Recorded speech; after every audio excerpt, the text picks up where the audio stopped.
Yeah, I wanted to go into a journey into the future, an imagination, say 5 years into the future. So that's still in today's terms, more or less. And we can say that the smart grid rollout was largely successful, courtesy of mandatory legislation and 98% homes and businesses installed. The people didn't have the collective will to fight, and so when we get home from work, the kids are attention deficit and suffering tumours. The partner is totally lethargic due to insomnia and headaches, and the place is a mess, and my own concentration is shot. Not that we can afford the ever-escalating costs of electric power addiction and the constant metering equipment replacements that paradoxically we keep paying for. Note that an analogue meter will last 40 plus years. A digital meter is scheduled for about a 5-year lifetime. And guess who's paying for them? Doesn't matter which room you walk into, it disturbs the field of countless wireless devices that can be reported to a central agency. And instead of scanning barcodes in supermarkets, the entire trolley can be read in an instant at the checkout. And the similar technology could be used in a home where what the products that we buy are monitored and the data can be sent to the central office and sold to advertising agencies and government departments. Who knows what they'll do with it. The smart grid viruses are just as common as they are with the computers of today, and sometimes disrupt entire neighbourhoods. And often electronic data is scrambled, but the billing complaints are so large that they fall on deaf ears. Perhaps those stop smart meter radicals were right 5 years ago. And we should have locked up our meters and thrown away all those dangerous radiation devices. It's a truly nightmarish scenario I helped create with my own ignorance and apathy. Yes, I remember I'm speaking from 5 years in the future. So, prior to the work that I'm doing now, running the centre and the school, I had a 30-year career in electronics, and it was much loved, but 11 years ago I thought, well, this isn't real anymore when I saw what was the corporate world was doing to us. And my final year project, actually, in the 1970s, happened to be electronic metering of power. So maybe I got this thing started, I don't know. And yeah, well, I'm doing my penance now. In the 1980s, I helped engineer cellular phone technology, and it was very exciting, designing highly sophisticated mathematics onto silicon chips that so successfully implement very complex wireless communications for our mobile phones. It's the most advanced mathematics, and we're putting it into silicon, and that's what makes our mobile phones work. It's a marvel, but it's got a drawback. I also did product design that contained electromagnetic radiation within electronic equipment. And back in those days, I can assure you, the standards were very strict. But when the mobile phones appeared, all that went out the window, and it's getting worse. Anyway, I think I'm qualified enough to present and host here tonight. The dangers of wireless microwave radiation have always been well known. There were thousands of studies done by the military prior to the 1970s, which have been conveniently ignored. But I'm not here to go over those dangers again. You've heard all these things before, but I'd like to offer solutions as well. And the solutions are based on the idea of, as a quote from Buckminster Fuller, you never change things by fighting the existing reality. To change something, build a new model that makes the existing model obsolete. and from Albert Einstein, I fear the day when the technology overlaps with our humanity. The world will only have a generation of idiots. Well, we've reached the place where we have a generation of idiots. We've allowed ourselves to be controlled by the highly technocratic corporation. And a corporation is being defined as a psychopathic entity. It has no humanity and merely has an agenda of profit at the expense of humanity and ecology. And people that refuse to believe that a corporations also control both the media and the government label this a conspiracy. In our particular case, it's VCAT. That's supposed to be the people's judiciary, but we've seen what's happening just across the highway here in Tacoma. VCAT, against the wishes of 93% of the residents, has approved McDonald's construction, right? There's other cases of VCAT going over the people's wishes, and another one of those is approving the installation of cell phone towers, scores of cell phone towers, and it's all based on the idea of the NBN rollout. However, the NBN rollout can go out with fibre optics. It doesn't have to go with cell phone towers.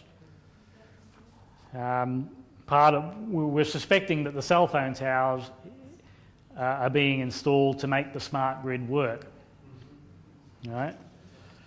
So it's a cause for great concern.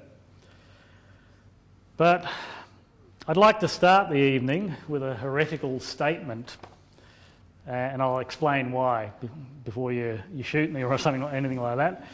I'd like to say I love the smart meter, and the reason I love the smart meter is at last revealing the dangers of microwave radiation to our electrobiological functionality and immune system.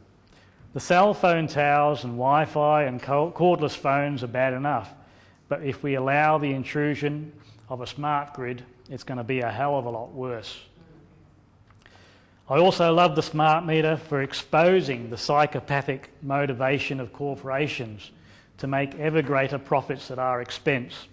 The O'Reillys, the Fairfax, the Smorgon cartels in Australia are just some of the families and groups that are creaming hundreds of millions of dollars from the Victorian rollout alone.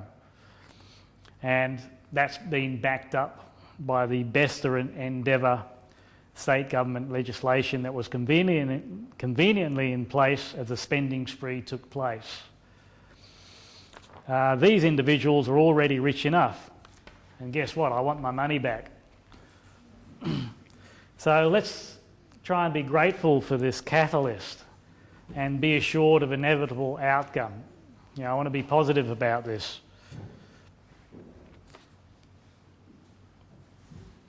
I'll go straight to the solutions from here.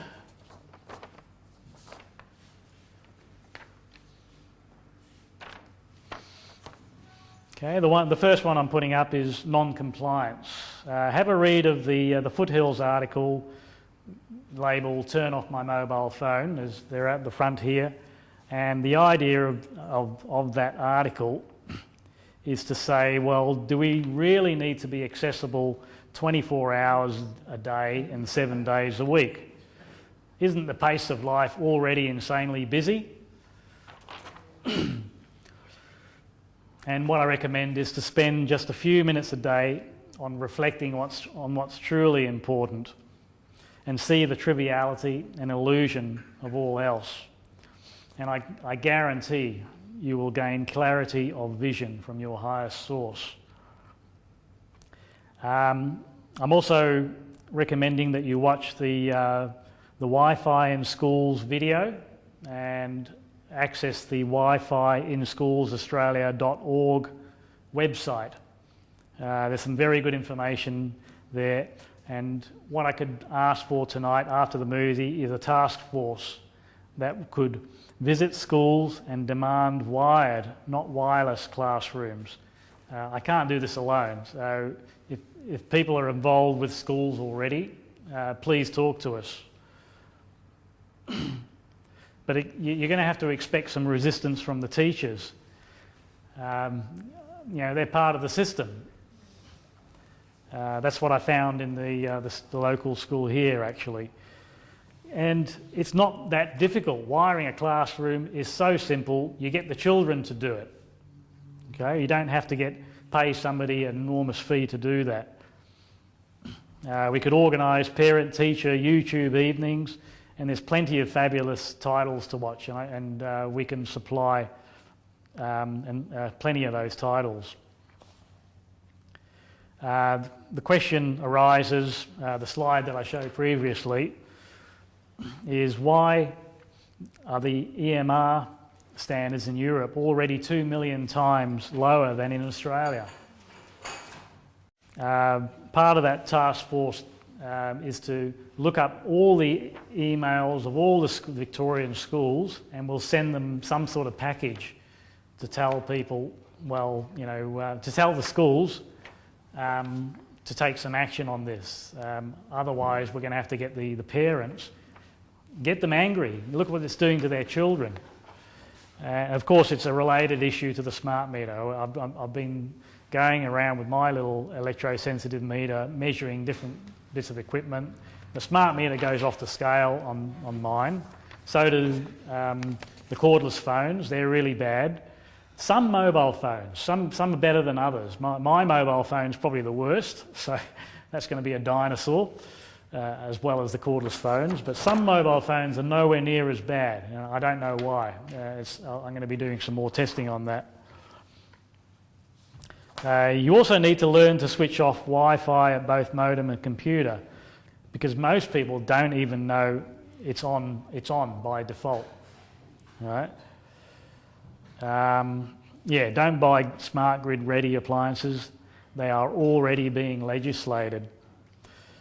Another solution, perhaps, request and re-request over and over an itemised account to your service and property charge, showing how, when and where you've paid for a smart meter.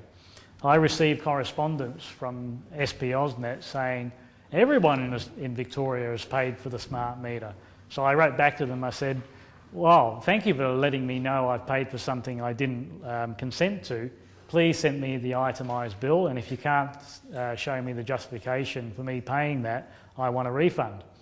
Now imagine if hundreds of people started doing that, and because to me it's a trade practices issue, I can't see why we aren't going there, right? Well, I might have to kick that off myself. I've got it in both writing and on video that they will disconnect my power if I do not consent.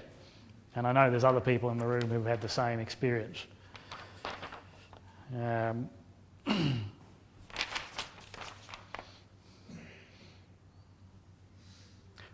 Yeah, I'm just wondering, how many of us in the room have been told by a government department or ombudsman that the smart meter installation is mandatory? Anybody in the room? That's the first thing they say, and then they back down when you say, no, it's not. Yeah, okay, well, all right, there's a number of people. There's got to be a human rights issue with that. We're being fed false information, right? And so the people that try and get the information are being discriminated against by even the government representatives who do back down once we confront them.